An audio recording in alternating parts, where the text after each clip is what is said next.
Bon, et pour revenir sur cette journée rocambolesque, c'est le moins qu'on puisse dire, franchement. Donc, Julie White, qui est présidente directrice générale manufacturier exportateur du Québec. Merci beaucoup, Julie, d'être sur le plateau. Souvent, on vous parle, vous êtes à Québec, si je ne m'abuse. Exactement. Et là, vous êtes sur le plateau. Tout d'abord, commençons, on l'a dit, avec tous ces changements qu'on voit. Et là, on parle d'une journée, mais c'est quasiment à tous les jours. Là, c'est par rapport à l'acier, à l'aluminium. Il y avait cette surtaxe qui avait été imposée par M. Ford. Là, l'acier et l'aluminium, c'est passé de 25 à 50 puis après ça revient à 25 L'incertitude, le casse-tête manufacturier exportateur, là, à tous les jours, c'est ce qui se passe, là. Effectivement. Aujourd'hui, c'était vraiment une journée en montagne russe et c'est malheureux pour toute notre économie. Oui, pour les manufacturiers exportateurs, mais pour l'ensemble de notre économie, parce que ça crée beaucoup d'incertitudes. Et pas depuis juste aujourd'hui, depuis des semaines. On voit beaucoup le ralentissement des investissements au Québec. Et ça, pour notre PIB, notre croissance en général, c'est juste très négatif. Oui, et puis ça, on le remarque, puis vous l'avez dit plusieurs fois, là, parce qu'il y a une partie des tarifs qui ont déjà été imposés dans l'économie canadienne. Il y en a d'autres qui s'en viennent, mais c'est l'incertitude actuellement qui fait mal. Vous le voyez sur le terrain, des investissements qui sont sur la glace actuellement? Oui, on le voit beaucoup. J'étais avec certains de mes membres ce midi, d'ailleurs, et les gens sont en train d'analyser leur plan de match. On n'a pas le choix d'avoir des plans de contingence. Les liquidités commencent à baisser. Il y a des clients aussi américains qui mettent le frein sur les commandes qu'elles font parce qu'elles ne veulent pas absorber les tarifs douaniers. On le voit très clairement. On n'est peut-être pas rendu encore à des pertes d'emplois parce que c'est pas ce que les gens souhaitent, évidemment. Mais si je reviens aux emplois de 30 secondes, je pense avoir des pertes d'emploi, il pourrait y en avoir, mais la situation d'incertitude est particulièrement difficile pour les employés sur le terrain en ce moment. C'est des centaines de milliers de familles. Il y a 500 000 travailleurs dans le secteur manufacturier au Québec. Donc, c'est des centaines de milliers de familles qui sont nerveux par rapport à est-ce qu'on va avoir un gagne-pain la semaine prochaine, dans 2 mois, dans 3 mois. On ne le sait pas. Oui, avec des pertes de... Puis souvent, on parle de PME. J'ai parlé avec des PME de la Beauce, par exemple, donc la semaine passée. S'il y a bien une région qui est tournée vers les États-Unis où il y a des exportations, c'est la Beauce.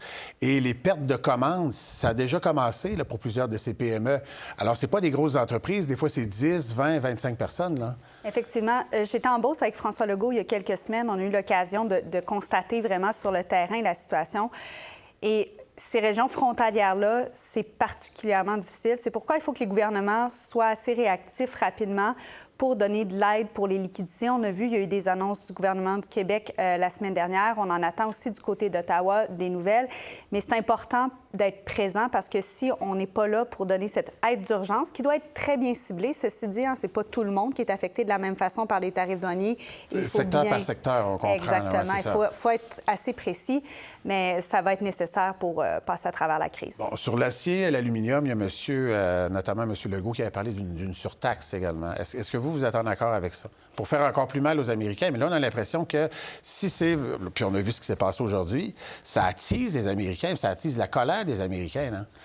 Écoutez, que ce soit mesures de représailles par le gouvernement fédéral ou mesures de représailles par les gouvernements provinciaux, ça a aussi des impacts sur nos entreprises ici au Québec.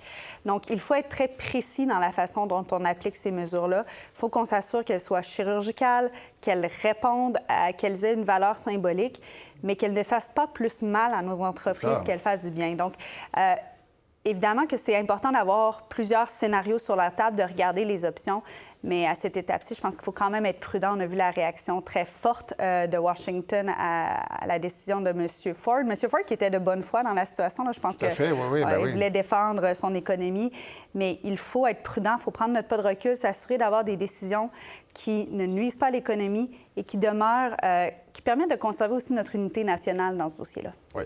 Vous avez tout à fait raison. Il y a du pétrole à un certain endroit, puis il y a de l'électricité à un autre endroit. Peut-être par rapport à M. Ford, est-ce que vous trouvez justement que sa stratégie va trop loin?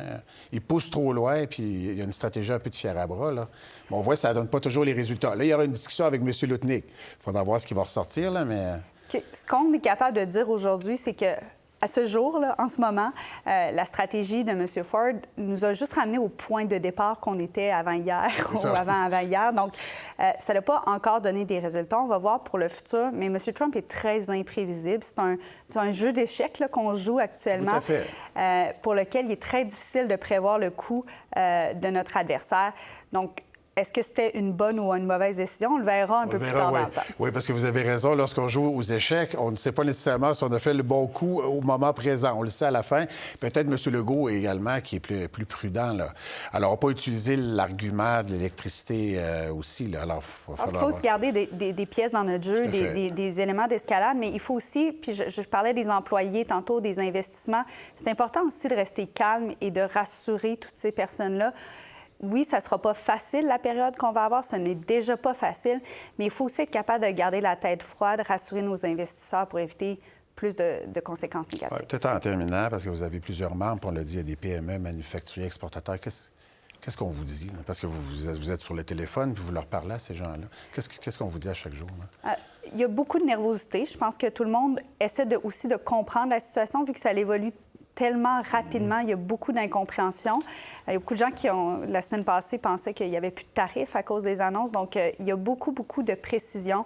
Et on est là pour les accompagner aussi, présenter les programmes gouvernementaux. Donc, on est là dans cette optique-là. Julie White, vous êtes présidente, directrice générale, manufacturier, exportateur du Québec. Merci d'avoir été sur le plateau avec moi. Merci. Merci.